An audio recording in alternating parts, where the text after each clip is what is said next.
me if she's not eating. It can't. What does it matter? She's your sister. You must care for her. Daddy, stop it. Ekan's voice roared through the halls of the house. I rubbed my eyes and looked around in my room. The sun was still up and the streets were bustling with noisy cabs and people. I had slept into the afternoon, something I had been doing a lot of in the past week. Daddy and Ekan seemed to be going at it again, but unlike before, Daddy was shouting too. I got out of bed and slowly walked towards the hallway. I poked my head through the door, trying hard not to make a noise. The voices sounded as if they were very near. The poor girl has not said a word for 2 days. She has been shut up in her room. She has barely eaten anything. I cannot take her sadness, Ekan. Please see reason. It's too dangerous, Daddy, Ekan yelled back. They were next door in Daddy's room. I quietly stepped out into the hallway and tiptoed to her bedroom door. With my back to the wall, I craned my neck to the left, trying to catch a glimpse of what was going on inside.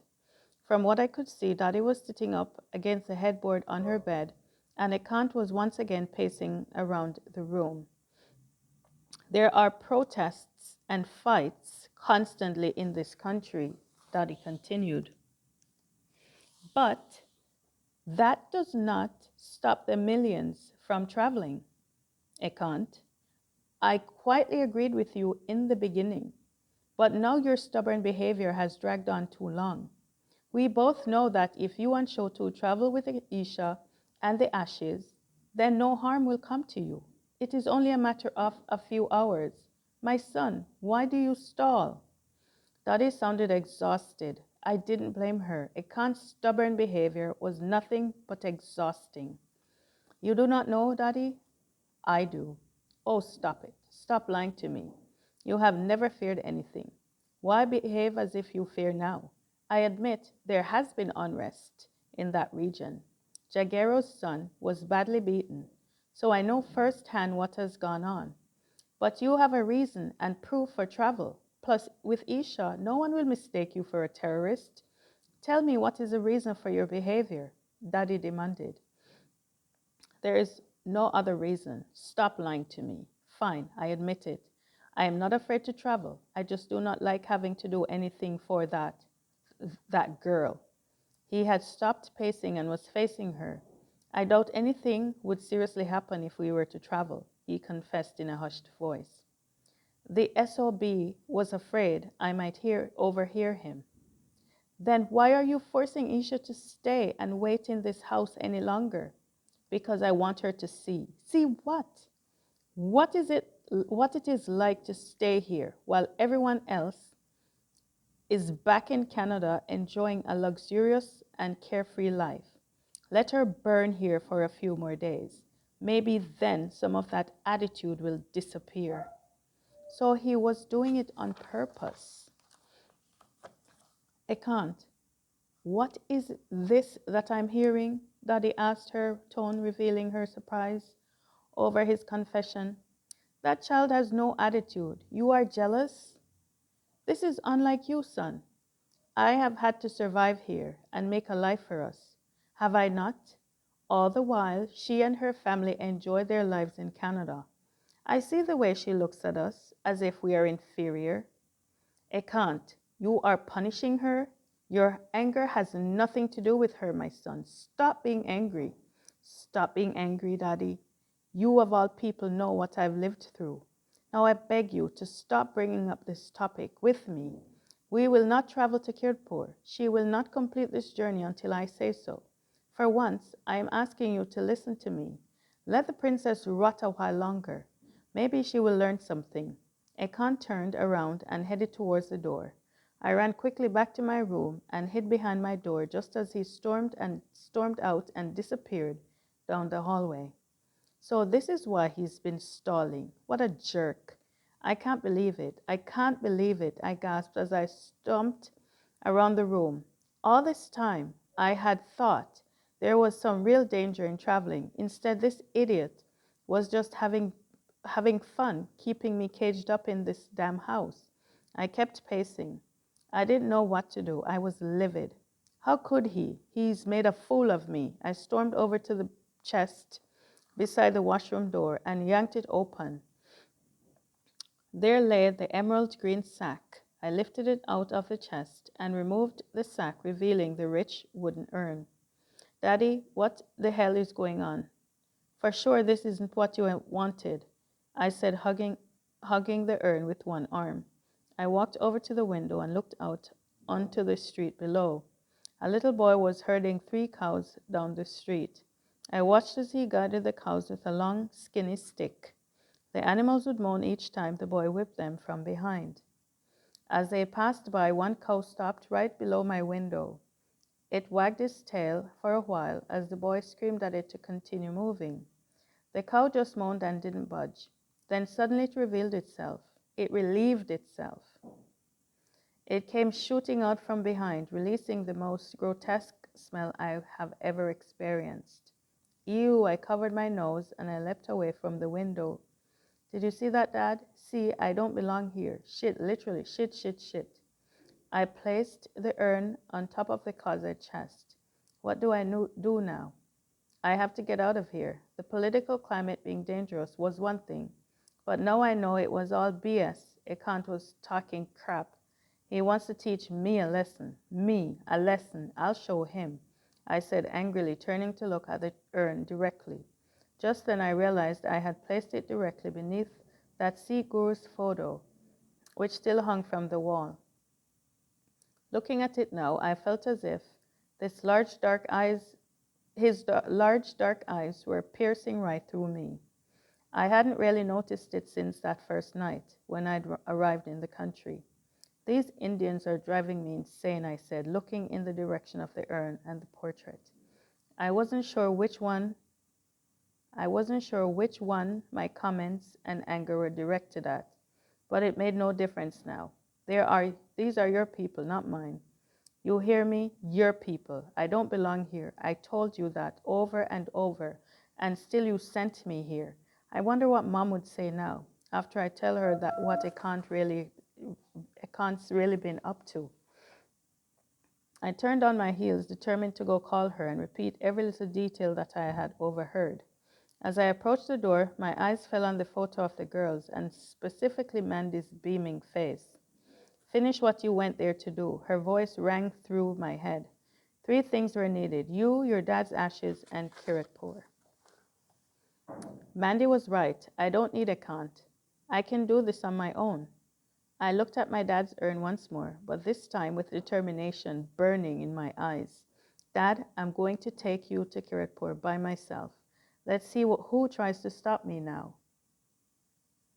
I began to smile as I walked back and gently placed the urn back into the emerald suede sack. The rest of the day felt like torture. My mind was racing with ideas, primarily about how I was going to convince Sumi to help me. I had Sheila bring my dinner up to my room. I was still furious with Ekant and didn't want to raise any suspicion that I had overheard him that morning. I needed to play it safe for as long as I could and ensure that no one spoiled my plans.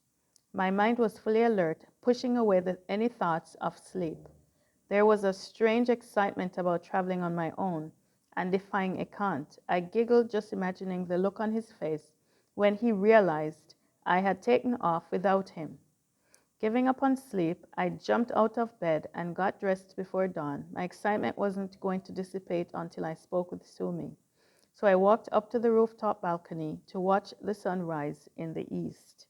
The air was fresh in the morning. The sounds of prayers echoed in all corners of the neighborhood. A few moments later, there it was. The sun cast a bright orange glow across the sea of houses as it slowly rose into a clear blue sky. For the first time since my arrival, I witnessed something stunning and magical. It was impossible to believe that any danger could exist under such a beautiful sky. Absolutely impossible. Watching the sunrise had placed me in an oddly soothing and trance-like state. But that too was soon destroyed as the streets became increasingly noisy. Trilokpuri came alive, as did the entire city. I had come to realize that Trilokpuri was a small resettlement colony consisting largely of Sikh families. Most of the alleyways were long and narrow. The majority of the families were low-income earners, but you could find some well-to-do families spread around the neighborhood. I was never told why my grandparents had chosen this house after they left Punjab, and I didn't ask either. Our upper middle class family seemed almost out of place here, and I now understood why Daddy and Ekant commanded such respect in the neighborhood. I stayed on the roof until I felt it was safe to go downstairs without raising any suspicion. When I did venture down, I eagerly awaited Sumi's arrival. I was more than pleased to find out that my wait wasn't long. She showed up early with her little brother, who went to school with Bagat. Isha, Daddy called out from the courtyard. Yes, Daddy, I answered, joining her. Submida is here, and she will be dropping her brother and Bagat at school today. Since you're already dressed, you should join her and get some air. The perfect opportunity. Now was my chance to work on Sumi. Yes, Daddy, I exclaimed. I mean, sure, if you want me to. Now be careful and watch the cars, children. Daddy called out as Sumi and I led the boys out of the house. This is so much fun, Ishapoa. I am so happy you're dropping me today, Bhagat exclaimed, skipping along as I held on tightly to his hand. Okay, Bhagat, stop doing that. The street is busy. The street was in fact very busy. The four of us had to maneuver around cars, bicycles, vendors, pushing their carts, scores of people, and to make matters worse, cows and dogs that were roaming around at their own leisure. I hadn't expected such a commotion. During the few times that I had ventured out of the house, I had been safely in a car with Chotu and Jazz. This was the first time I had walked the streets. In less than a minute, my sneakers were covered in dirt. This was a far cry from the neatly paved roads and sidewalks back home. Sumi, how far is this school? I asked, jumping over a pile of cow manure. Bhagat laughed hysterically. What are you laughing at? I snapped. Your face is so funny, he chuckled. Sumi, I called out. How far? Oh, sorry, Isha. Yes, just right around this corner. Not too far. As we rounded the corner and stepped into a quiet alleyway, I was relieved to discover that she wasn't exaggerating. We were quickly approaching a tall yellow building where children swarmed the courtyard and mothers yelled and chased after their kids, reminding them to eat their lunch and to be on their best behavior. Thank you, Ishapoa. We can go from here, Bhagat said as he gave me a quick hug, bolted towards the school's gates. Sumi's brother hurried behind. The walk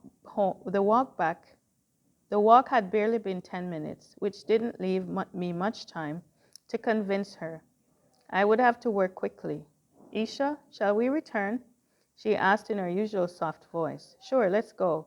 I had to swing into gear now. So, how is the wedding planning coming along, Sumi?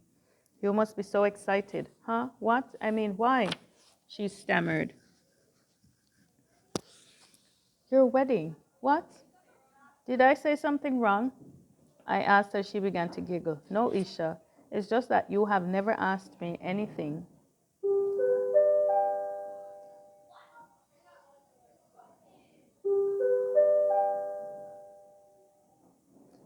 before. You always seem so what? Not interested, she said hesitantly. Oh, please, that's not it, I lied.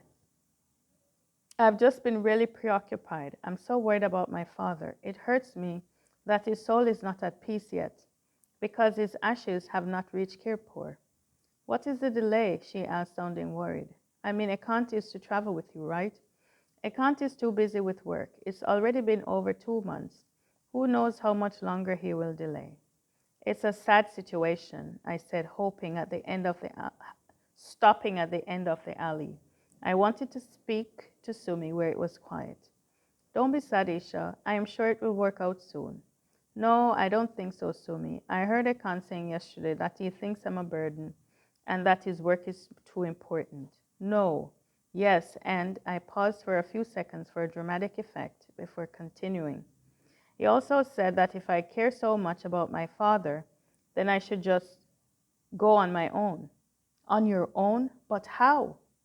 She asked. I don't know. I mean, I'd have to find some means of transportation. I don't mind, but there's another problem. What? Daddy doesn't want me going alone. She doesn't understand how we Canadian girls can be so independent and responsible. I mean, going to Kirtpur wouldn't be such a big deal to me. It's just a few hours. I'd done loads of longer and more complex road trips back home, I said with a wave of my hand for added effect. Really? Sumi asked, her eyes wide with curiosity. Yeah, of course. One time my friends and I got lost in the mountains for 2 whole days. I was the one who let us back out, but Daddy's old, and I don't want to stress her out. Yes, but I am sure she's just worrying about you, Isha, because she loves you. Oh, yeah, definitely. It's just so heartbreaking. This delay isn't my father's fault. I feel terrible and don't know what to do, I said, biting my lower lip. My eyes welled up with tears from the pain of the bite. Please do not cry, Isha. I am truly sorry about what you are going through, and I wish I could help you. Yeah, me too. Hey, wait a minute. Maybe you can help me, I exclaimed, grabbing her hands. Really? How? She asked. Actually, forget it. I shouldn't get you involved. No, Isha, please. I want to help you, Sumi pleaded. Well, Ekant already said I can go on my own, and Daddy gets worried. Well, what if I took care of the details myself? That way I can prove to Daddy that I am responsible enough to do this. Will she agree to let you go? Oh, yeah, I'll convince her. Don't worry about that, I said, lying again. But how do I help? You can help me find out about a bus or train that travels to Kirtpur and book a ticket for me. Can you do that, Sumi? Can you help me get the information I need? I do not know. Oh, please, Sumi, I begged. For my father. Won't you help me help a girl out? Help a daughter carry out her father's last wish. Oh, Isha, when you say it like that, how can I refuse you? Oh, thank you, thank you. I threw my arms around her and squeezed her tight. You are very welcome, she replied happily. Now, get me all the travel info and meet me back at the house. Cool? Cool, as you say it, she said, smiling. Sumi was clearly excited to be helping me. For a moment, I almost felt bad for misleading her. Well, I wasn't entirely misleading her. Plus, it was for a good cause. The cause of getting me the hell out of here. I didn't see Sumi again until after sunset. I sat in the courtyard all day, afraid that Daddy might catch her before I did. When she did finally arrive, she wore a wide grin which quickly disappeared when Daddy called out to her. Sumida, dear, what brings you by? And after sunset? Oh, nothing, Daddy. I told Sumi to come back later in the day, Daddy, I said, coming to her rescue. She was interested in seeing some of my books. So I told her to come back later in the day so that we could, well, look at them. I said with a weak smile. I could feel my cheeks burning. Okay, but not too late, okay? I do not want her walking home late at night. Yes, Daddy, come on, Sumi. I grabbed her and dragged her to my room. Isha, slow down, she cried as she struggled along. Sorry, I'm anxious to know what you found, I said, closing the door behind us. Come have a seat on the bed. So, what did you find out? I asked impatiently. You'll have to take a bus from the ISBT, which is the Interstate Bus Terminal. There is a bus that leaves in the morning at 7. That will take you to Chandigarh, and from there you will take another bus into Kirtpur. You should be able to reach there by the late afternoon. You can most likely get an evening bus to come back to Delhi, but you may have to wait until the next morning. I'm sorry, but I could not get any specific times for the return trip. It all depends on when you reach Kirtpur and how much time you spend there. That's all right. I'm sure I can figure it out when I get to the station. So in the morning at 7 o'clock? Yes. Where's the station? You will have to go into New Delhi, which is on the other side of the Yamuna River. You cannot walk there, Isha. Shoot. Now what? I asked, disappointed. Can Shoto? No, too riskier. I mean, he's needed, but I can't, I stammered. Isha, you said you were going to tell Daddy before you leave, Sumi reminded me. I will, don't worry, I said, trying to sound convincing. That doesn't mean she'll be okay with it. Well, there is one other way, she offered. What is it? I said, jumping to my feet. Maybe it is not a very good idea, I mean. Oh, come on, Sumi. Remember that this is for my father. Well, I suppose I can ask Dea to help us. Dea? I asked, thinking back to all the people I had met since I arrived. But the name didn't ring a bell. My fiancé, Isha. Oh, yeah, sorry, I totally forgot his name, I said sheepishly. I can ask Dea to drive you to the station in the morning. Perfect. Wait, so that means you two are pretty close, eh? What happened to the whole being shy before the wedding thing that usually goes on with your people? I mean, Indian families. Here, Indian families. Here, freak if the guy and girl hang out beforehand, no? Oh, stop it. Dea and I have known each other our whole lives. Is it so surprising that two Indians could find true love? She asked, her cheeks turning a bright shade of pink. True love, hey? Yes, if I ask, they will not refuse, Sumi said confidently. Okay, Miss True Love, perfect. Tell Dea to meet me at the end of the street with his car. I'll wait on the bench in front of the chemist's shop. Ask him to be there by 6. Yes, I will also give him the details about the station. Are you sure this is what you must do? Think about it one more time.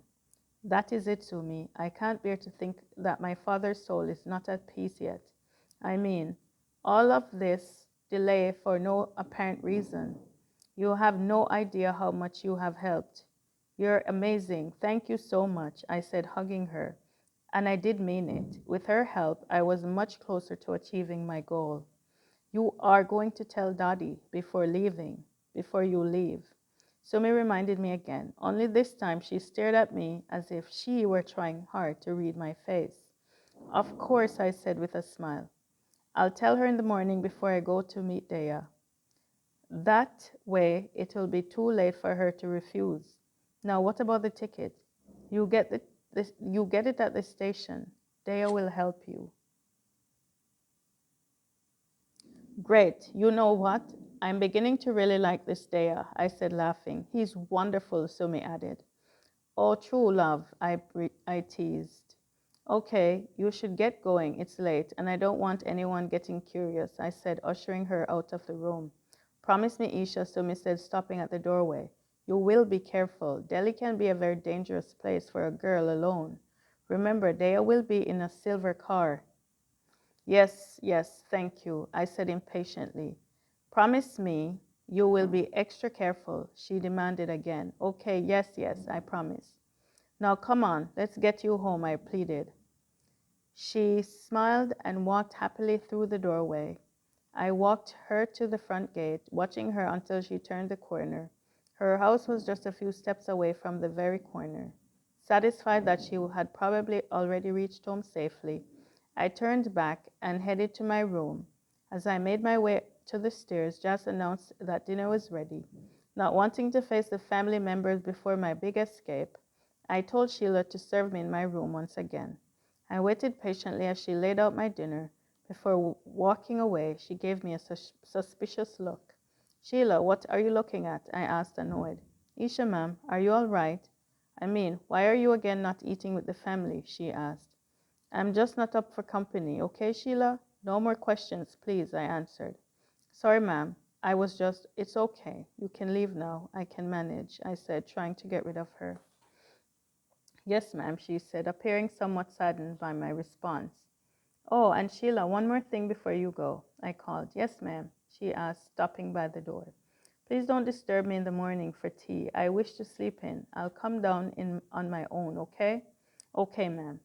Thanks. See you later, I said cheerfully. I pretended that I didn't notice as she hesitated and gave me another suspicious look before closing the door behind her. Just a few more hours remained before I could be on my way.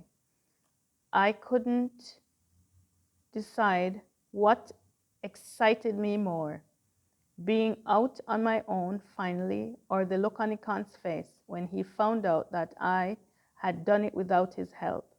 Just the thought of it was electrifying. I could hardly wait.